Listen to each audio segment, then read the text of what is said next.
pumpkin seeds. That's a cup of pumpkin seeds. So we're just throwing all the ingredients into a bowl, Rennie? Yep, we're putting all the dry ingredients in a bowl, and then I'll get you maybe to actually start on the wet ingredients while we're going.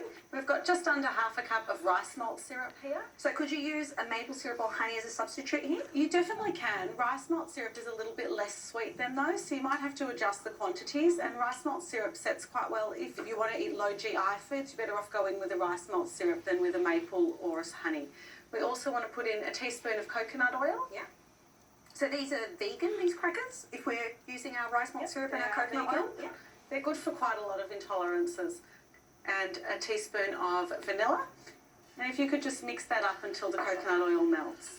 Then we're going to add a half a cup of sunflower seeds, a half a cup of shredded coconut, and a couple of tablespoons of slivered almonds. We're going to get a lot of crunch in this brittle. I love treats that have a lot of texture in them. Yeah, really, really nice and really filling as well with good fats. That's what you need with a treat. You need a little bit of sweet, but you also need some fat to make it feel like you've actually had something and you're satisfied by it.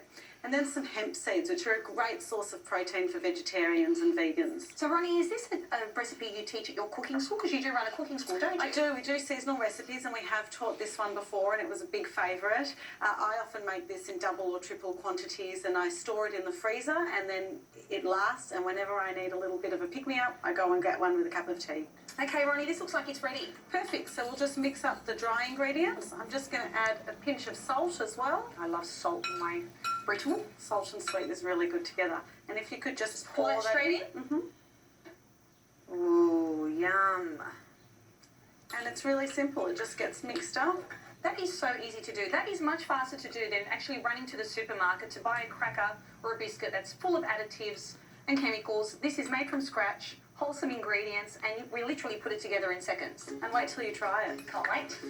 And you can add other things to it as well, if you like cranberries or cacao nibs or any other seeds, nuts, dried fruit. You can really play around with the idea. So just basically use whatever's in your pantry. Yeah, it's a great way of using things up. The easiest way to spread it out is just put another piece of baking paper on the top. And